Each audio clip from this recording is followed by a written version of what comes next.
नमस्कार मेरे बहुत प्यारे प्यारे मित्रों।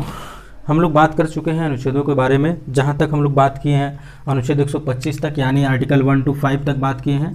आर्टिकल 1 to 5 में क्या था कि न्यायाधीश के वेतन व भत्ते थे, कि यानी मुख्य न्यायाधीश के कितने वेतन होंगे, कितने भत्ते होंगे सॉरी। तो क्या होंगे, सर्वोच्च न्यायालय के मुख्य न्यायाधीश का क्या वेतन होगा और अन्य न्यायाधीश के क्या वेतन होंगे, भत्ते होंगे, क्या होंगे, इसके बारे में हम लोग चर्चा कर लें। प्रस्तावित क्या है वो भी, उसके बारे में हम लोग चर्चा कर चुके हैं। आज हमारा जो टर्न है आर्टिकल 126 है, जिसमें कार्यकारी मुख्य न्यायाधीश के बारे में आज हम लोग समझेंगे। क्या है ये कार्यकारी मुख्य न्यायाधीश, क्या होते हैं। आप लोग जैसा कि जानते होंगे कि उपराष्ट्रपति, अगर राष्ट्रपति महोदय उपस्थित नहीं होते हैं तो वो कार्यवाहक राष्ट्रपति के रूप में कार्य करते हैं। कौन करते हैं? उपराष्ट्रपति करते हैं।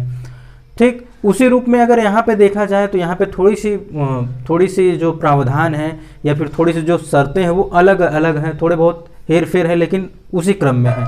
कैसे कि अगर भारत के सर्वोच्च न्यायालय के मुख्य न्यायाधीश अनुपस्थित हैं तो राष्ट्रपति को यह अधिकार है। किसको अधिकार है? राष्ट्रपति को यह अधिकार है, जो न्यायाधीश हैं सर्वोच्च न्यायालय के, जो न्यायाधीश हैं सर्वोच्च न्यायालय के जो न्यायाधीश हैं, उन्हीं में से किसी को जो उचित समझे कि हाँ ये कार्य सभी क्या कर सकते हैं, अच्छे से संपन्न कर सकते हैं, निर्वहन कर सकते हैं, उनको ही क्या कर देते हैं, मुख्य न्यायाधीश के रूप में, कार्यकारी मुख्य न्यायाधीश के रूप में नियुक्त कर देते हैं।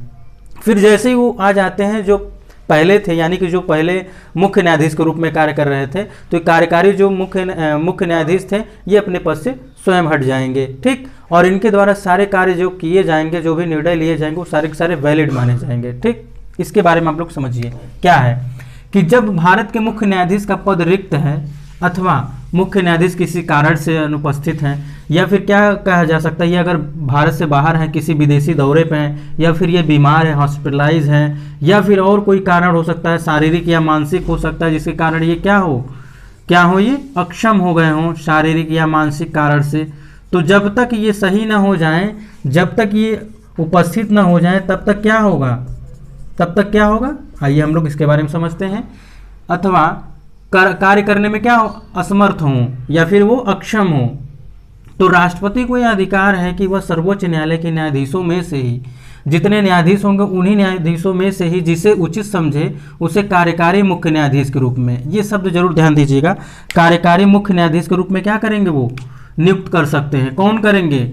राष्ट्रपति महोदय। कौन करेंगे? इस बात को अवश्य ध्यान दीजिए। प्रेसिडेंट ऑफ इंडिया, यानी भारत के राष्ट्रपति क्या कर सकते हैं, उन्हीं न्यायाधीशों में से किसी एक न्यायाधीश को कार्यकारी मुख्य न्यायाधीश के रूप में नियुक्त कर सकते हैं। ठीक, अब प्रश्न ये आपके मन में आ सकता है कि मान लीजिए कार्य कर ही रहे हों, कोई निर्णय अभी लिए ही हों कि वो न्यायाधीश चले आए, जो कार्य कर रहे थे मुख्य न्यायाधीश चले आए, तो इनके द्वारा जो भी कार्य रहेंगे, जो भी कार्य किए जाएंगे, वो सारे के सारे वैध कहलाएंगे। वैध का मतलब वैलिड कहलाएंगे।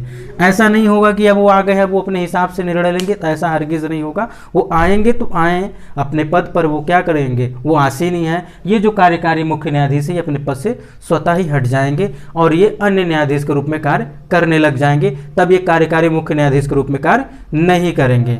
तो आर्टिकल 126 क्या कहता है कि अगर मुख्य न्यायाधीश, भारत के सर्वोच्च न्यायालय के मुख्य न्यायाधीश अगर उपस्थित ना हो, असमर्थ हों, विदेशी दौरे पे हों, शारीरिक रूप से या मानसिक रूप से अक्षम हो गए हों या असमर्थ हों, या फिर कहीं बाहर चले गए हों किसी कार्यवश या फिर किसी कारणवश, तो उनकी जगह पे अगर कोई काम पड़ जाता है, कोई इमरजेंसी आ जाती है कि अब कैसे कार्य होगा, तो राष्ट्रपति महोदय को यह अधिकार है कि उन्हीं न्यायाधीशों में से, जो सर्वोच्च न्यायालय के न्यायाधीश हैं, उन्हीं न्यायाधीशों में से किसी एक को, जिसे वो उचित समझें, उसे वो कार्यकारी मुख्य न्यायाधीश के रूप में नियुक्त कर सकते हैं। ये जो प्रश्न है, यहाँ पे प्रश्न कैसे बन सकते हैं कि क्या कार्यकारी मुख्य न्यायाधीश के द्वारा किए गए सारे कार्य वैलिड होंगे या इनवैलिड होंगे, वैध होंगे, अवैध होंगे? तो अवश्य ही वैध होंगे। जैसे हम लोग राष्ट्रपति के बारे में समझे थे कि राष्ट्रपति अगर उपस्थित नहीं होते हैं तो राष्ट्रपति की जगह पे अगर उपराष्ट्रपति कार्यवाहक राष्ट्रपति के रूप में कार्य करते हैं, तो उनके द्वारा जो भी कार्य किए जाएंगे, जो भी डिसीजन लिए जाएंगे, जो भी विधेयक पर वो हस्ताक्षर करेंगे, वो सारे के सारे क्या कहलाएंगे, वैलिड कहलाएंगे। उसी क्रम में यहाँ पे समझिएगा आप लोग कि जो भी कार्य ये कार्यकारी मुख्य न्यायाधीश करेंगे, जो भी सुनवाई करेंगे, जो भी निर्णय आएगा, वो सारे के सारे क्या कहलाएंगे, वैलिड कहलाएंगे, वैध कहलाएंगे।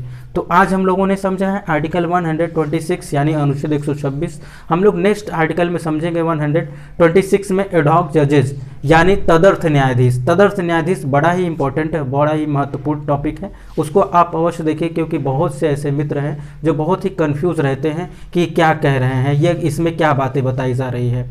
ठीक, थोड़ा सा कन्फ्यूज़न वाला है। यहाँ पर तो सारी की सारी बातें एकदम सीधी थी, लेकिन मैंने इसलिए समझाना आपको सही समझा क्योंकि मैंने आपको कमिटमेंट किया है आपसे कि मैं सारे के सारे अनुच्छेद को कवर करूँगा, एक भी अनुच्छेद छोड़ना हमारा कार्य नहीं होगा। ठीक, तो मित्रों मिलते हैं हम लोग नेक्स्ट वीडियो में नेक्स्ट आर्टिकल के साथ, तब तक के लिए नमस्कार।